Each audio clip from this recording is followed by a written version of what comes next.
I caught the evening train and headed to Manchester.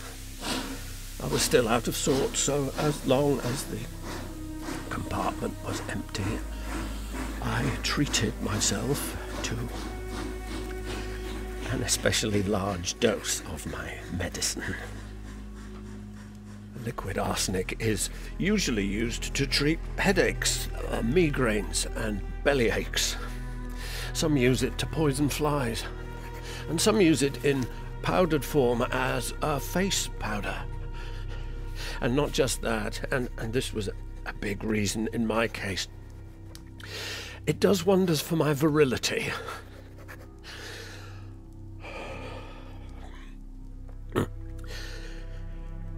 In the upper circles of English society, arsenic and strychnine, which is even stronger, are very popular. And if you take a certain dose, it's like walking on clouds. But if you take an overdose, you die. Of course, I was careful not to do that. I got both arsenic and strychnine from an old Liverpool pharmacist by the name of Hewitt, an old friend of my father's. Every week, without fail and without objection, he gave me the amounts I required because I had such terrible headaches.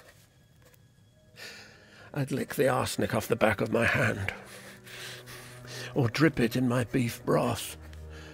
The strychnine I would just swallow in tablet form. On this particular evening, I must have taken a little too much. Usually my irritation would turn into a pleasant lightness. But what I felt now was a kind of aggressive paranoia. I felt as if I were being pursued, and I had long forgotten that I was on my way to see my brother.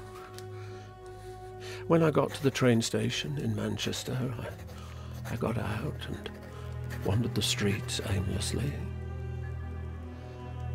Soon I was lost, and I found myself in a particularly sinister district.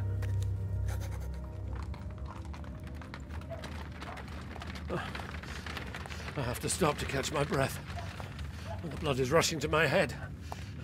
I'm seeing everything through a haze. The street is soft like quicksand. Huh?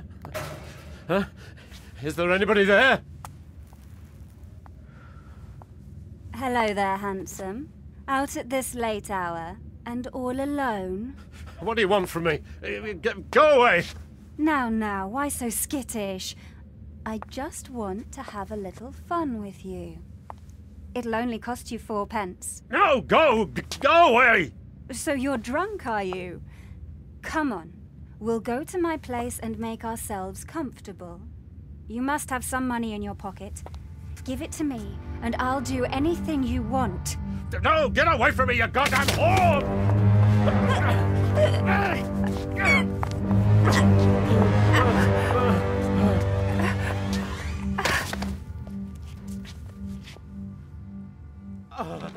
He seems to be in pain again, Doctor. What's happening to him? God knows, Florrie.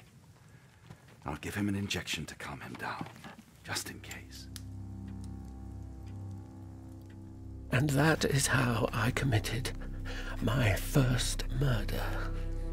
And I hardly even really experienced it. Everything was like a dream. But one thing became clear to me over time.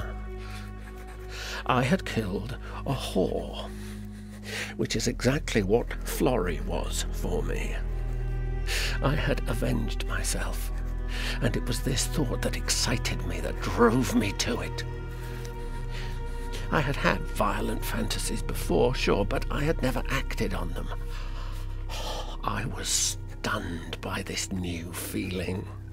The best thing was that nobody had noticed. Nobody had seen me.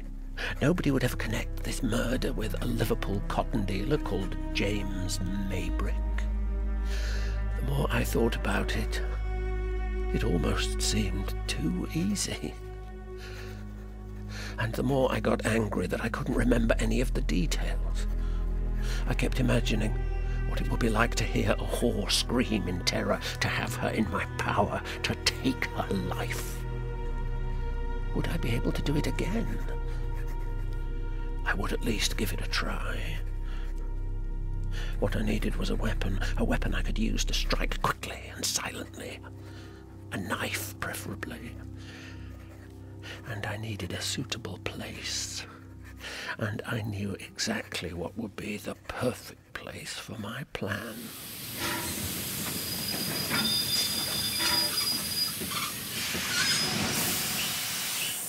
London Euston Station!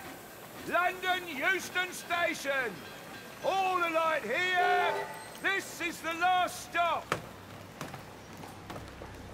Aside from Paris, London is the great city of sin. There must be at least 2,000 whores here, maybe more. I figured nobody would notice if one or two of them go missing. It was Thursday, August 30th, 1888. I had allowed myself 2 months' time to put my plan in action. I had gone about my business in Liverpool, and now I was ready. I had told my whore at home that I wanted to check up on our London office. She didn't care. She probably thought it would be a good opportunity to meet her lover boy. My anger at Florrie gave me strength, and I had enough medicine with me. All I needed now was a room and a knife. I took a carriage to Whitechapel, the most disreputable, downtrodden district in London's East End, filled with cheap dives, gambling dens, music clubs, and most of all, whores, offering their bodies for a few pence so they could afford a roof over their head, a bottle of gin and a loaf of bread. In Whitechapel, there are endless winding alleyways and dark inner courtyards.